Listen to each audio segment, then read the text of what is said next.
Hey everybody, it's Dr. Gamper from Cobbsville Pet Health Center. February is National Pet Dental Health Month, so we're going to be talking about dental care today. We're going to talk about some basics about why dental care is important, and then we'll also go into a little bit more specific about the procedures that happen and what it means to have a professional cleaning. So first, let's talk a little bit about why it's important. You may not realize, but 80% of all dogs and cats that are over the age of 3 years old have gum disease. That's a significant amount of animals. It's actually the #1 condition that we diagnose in veterinary medicine in dogs and cats. Why is this important? It's important because mouth problems can cause lots of other issues. You think about the obvious things, pain would be one. If you can imagine having terribly swollen gums, it can become painful, can become difficult to chew, can even cause weight loss in animals if they're not able to eat properly. We also think about the other effects that happen with gum disease. The bacteria and the inflammation that's happening in the mouth isn't just staying in the mouth, it's affecting other areas of the body. We know that in people, gum disease is linked to a lot of other conditions. I recently read an article where they now think that gum disease is linked to Alzheimer's. And it may be one of the reasons we have such an epidemic of Alzheimer's in the United States. So they may find that that goes with other things such as dementia as well. There are also strong links between people having strokes and having gum disease. And what we believe happens is all that inflammation in the mouth is affecting other areas of the body. The body doesn't really like to be inflamed. So anytime there's inflammation, bad things start to happen. One of the big things I think people underestimate in dogs and cats is the amount of pain that can happen with gum disease. I've heard people say, well, it's only a tooth. You can lose a tooth, no problem. That's true. Animals can adapt and they can do well. But when you're losing teeth, that means you're also losing bone. And bones can be very painful, lots of nerve endings. So you can imagine having an infection eating away the bones of your jaw to the point that the tooth is lost. You have to have about 50% bone loss before you get a tooth that's going to come out on its own. That's a significant amount of pain. That's a significant amount of undue stress on the animal that they don't have to tolerate. We'll start out with a few just basic definitions to help you understand a little bit more about our discussion. And by the way, if you have any comments or questions, feel free to comment and we'll try and answer those for you. Plaque would be one of the basic things that we need to talk about. Plaque is that early stage stuff that builds up on the teeth. It's a film on the teeth. It gets under the gum line and causes lots of problems. The way I like to think about plaque is it's basically just a mixture of saliva and bacteria. So when you wake up in the morning and feel that slimy stuff on the teeth, that's plaque. What happens with that plaque is once it gets under the gum line, the body starts trying to get rid of it and inflammation occurs. Inflammation is what gets us into trouble, and we'll talk a little bit about that in a minute. The next stage from plaque is when it starts getting mineral deposits and it becomes dental tartar or calculus. That goes beyond the stage of just being a soft material. It starts getting hard, and we literally see dogs and cats that their teeth are encased in a material almost like concrete. So that's how hard that the calculus can get. Let's move on to talk a little bit about gingivitis. So gingivitis just means inflammation of the gum line. It starts out as a very simple process, usually a thin red line right above the teeth. It is one of those things early on, it's very reversible. So that is the stage where you want to catch gum disease in an animal or even in a person because we know we can get rid of it. Once it gets to that gum disease stage, it's going to progress. There's no doubt that it's going to get worse over time. Gum disease will continue to go deeper and deeper under the gum line, and eventually we're going to get destruction of gum tissue, so the things that hold the teeth in place. It's also eventually going to move out into the bone, and that's when you start getting loose teeth. But we want to catch this very early in the process because once periodontal disease sets in and you start getting pockets around the teeth, that may not be a reversible condition. Once you lose bone, you're not going to get that bone back without some advanced surgical procedure. So we really want to target getting animals' teeth taken care of long before they develop gum disease.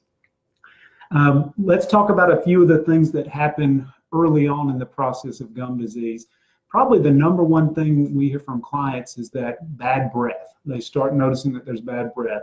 The reason they're noticing that is that plaque, as we discussed, is a mixture of saliva and bacteria. and bacteria smells. It's an infection. So we notice that early on. From there, it's going to progress, and we're going to start having inflammation of the gum line. I get a lot of questions about when do I know it's time to get my pet's teeth cleaned. In dogs and cats, and I assume it's the same in people, once you get that thin red line of inflammation along the gum line, that is when things need to be taken care of. Ideally, we'd even take care of it before that point. So if you're seeing some dental tartar build up on the teeth, it may not be an urgent thing to go ahead and get it done, but if you're seeing a thin red line of inflammation, that is the ideal time to get it before things progress. As we mentioned, gum disease can affect other parts of the body. I have strong feelings that gum disease leads to a lot of the heart problems, the kidney problems, the liver problems that we see. It's very hard to study those kind of things, but it makes sense to me, particularly with the liver and the kidneys. They're filtering the blood, and they're constantly getting overwhelmed by the amount of bacteria and the toxins that those bacteria produce in the mouth. The body has to get rid of them somehow, and the body's doing the best it can to filter those out. So I think one of the things that you need to be aware of is what things do I need to be looking for to know that there is gum disease in my pet.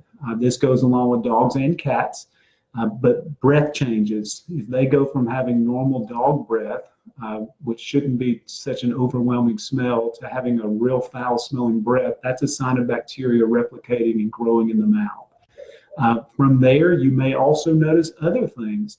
They may suddenly shy away from eating things that they ate before. You may notice an animal that previously liked to have hard treats, and suddenly we're turning those down. Or a dog that may love to play fetch, and suddenly we're not willing to play fetch. You may think we're just getting older, but it may be that, hey, it hurts when I try to pick up that ball or try and fetch that stick. So I think looking for those kind of subtle things is important. Refusing hard foods or hard treats. If we suddenly are craving more and more soft foods and we're turning our nose up at treats, it could be some other problem, but the teeth are the first thing that I would look for. Face rubbing. If they're suddenly rubbing their face, either with their front paws or scratching with their back legs, or they're rubbing it on things like the furniture and the carpet, that may be a sign that the mouth is causing problems. Weight loss. Sometimes we will see that with pretty severe gum disease. We actually don't see weight loss real commonly, and I think it's because dogs and cats are pretty good at just swallowing things, so they may get to the point where they don't chew, but they're still going to swallow down their food. So that may be one you may not see. Some dogs and cats will also start avoiding having their faces touched. So if they used to like to have their face rubbed and petted, and suddenly we're not doing that, that could be a sign that something's hurting. And then if things really get progressed, you may even start seeing discharge from the nostrils. And that's because in dogs and cats, if there's an abscessed canine tooth in particular, you may actually see discharge coming from the nose because that abscess can rupture up into the nasal passages. And usually that would take a very advanced form of gum disease. And then obviously something we don't want to deal with is if you start seeing that they're losing teeth. That is not a good sign. I think I mentioned earlier, it takes about 50% bone loss around a tooth before it's actually going to come out on its own. So that is a lot of damage that's been done there if they're actually losing teeth. So I think that covers the basics of how to know if there's a problem. Let's get into a little bit about what do we do about problems as well.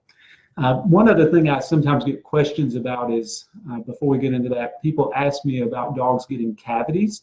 Dogs and cats don't typically get cavities. So when we think about going to the dentist, we're often thinking about trying to prevent cavities from happening. Dogs and cats usually don't do that, and I think there's several reasons. One, I think their teeth are probably harder than ours. They're designed to eat things that we're really not, including bones sometimes. Their teeth are also a different shape. So we have a lot of flat surfaces on our teeth. Dog and cat teeth tend to be a lot more pointy, so things aren't as likely to accumulate. But the other big thing is they don't tend to eat and drink the things that we do. They're not constantly getting exposed to sugar on a day-to-day basis, so that sugar's not damaging the teeth. They're also less likely to take in things that are real acidic.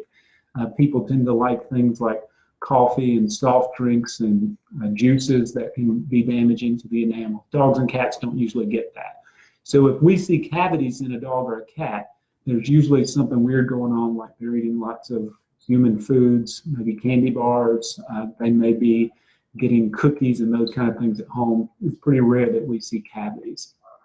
All right, let's talk a little bit about the cleaning process. So once we've decided that your dog or cat needs to have their teeth cleaned, where do we go from there? First off, we always want to make sure that we have a healthy animal before we go into the procedure. General anesthesia is used for dentistry. You might hear about some anesthesia-free dentistry for dogs and cats. That is not a good idea. There's no way that you can properly clean out the pockets around the teeth. There's no way you can remove all of the bacteria and all the plaque that's under the gum line if they're awake. It would just be too uncomfortable and you just can't get to where you need to get. So first off, let's make sure that they're healthy. We'll help you do that. We'll help you by doing a full physical exam. We'll do blood work if that's not current, and we'll make sure everything's okay before the procedure.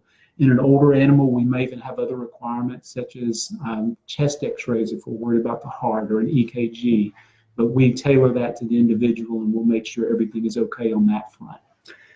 From there, really the next step is just to prepare for general anesthesia. And usually all that's required is that we don't want them to have food for 8 to 10 hours before the procedure. And there may be special circumstances where even we're flexible on that. So we'll discuss those things with you. For example, if there's a diabetic patient, we're probably going to do things differently than just a normal healthy animal.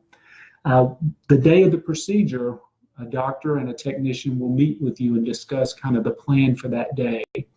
Our goal is always to get dental patients home in the afternoon. So they would come in the morning, they'd receive general anesthesia, the procedure would be done, and they would go home that afternoon. Once we have them asleep, we would evaluate the mouth and see what's going on there. Is it just a routine cleaning, or is this going to be something that's much more involved? Sometimes we get in the mouth and we find things we didn't know were there. We could find tumors. We could find broken teeth. We could find a dental abscess. We've occasionally even seen sticks and things stuck in the mouth that you did not know were there. It's surprising what they can hide. So we'll evaluate that mouth, and then we'll begin the cleaning process. So it's very similar to what we would have done at the dentist. We'll remove all that plaque and all the dental tartar, calculus from the teeth. Once we've done that, we'll evaluate those teeth again and make sure there's nothing that we're missing. That evaluation may very well include dental x-rays to see what's going on below the gum line where we can't see. Once those teeth are good and cleaned, we're going to chart them out, and we're going to basically document everything that was found, and that way we can follow it up. Because dental care is not a one-time process. It's something that will be repeated during the life of that animal, and we want to see what kind of progress we're making, what changes are happening in that mouth. Once we've done that, if everything goes as planned and it's just a routine cleaning, we will finish up by polishing those teeth to smooth out any rough areas on the teeth. We don't want an area where plaque and tartar is going to be more likely to build up.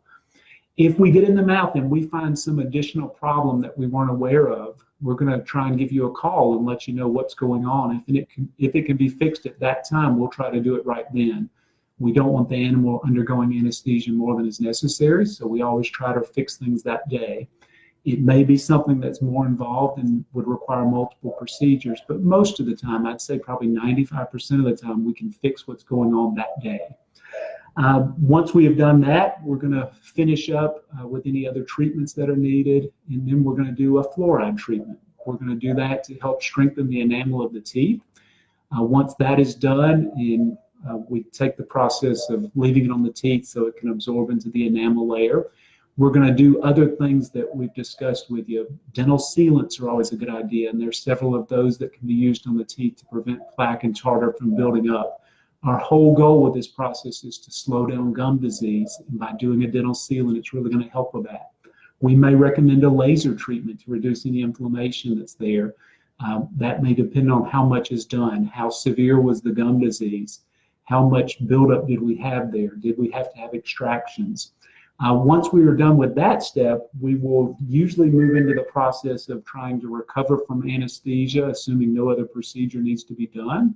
And once we are recovered from anesthesia, we'll give you a call and let you know how things went and kind of our next steps. I think you'll find that most animals will go home that same day and do really well. If there were extractions, if there were any invasive treatments, then there are likely going to be other medications such as pain medications. There may be antibiotics. We may have some special antiseptic mouth rinses that we need you to use. And then after all that, really the next thing that has to happen in order to keep this mouth healthy is going to be at-home dental care. And that is going to be a subject that we'll talk about on a later topic. And we'll review that with you. We'll discuss the ins and outs of what are the best ways that we can prevent gum disease and what are the best ways that we can, try and delay cleanings as long as we can. We know that brushing the teeth, just like in people, is going to be really valuable to preventing problems. All right, I think that is the gist of things. If there are any questions, we'll try and answer some of those. There's none at the moment. Well, there may be further questions once we're done. Feel free to post those at the bottom anytime, and we'll try and get back with you and answer those. And you're also always welcome to call our office, and we'll be glad to help you. Thank you so much.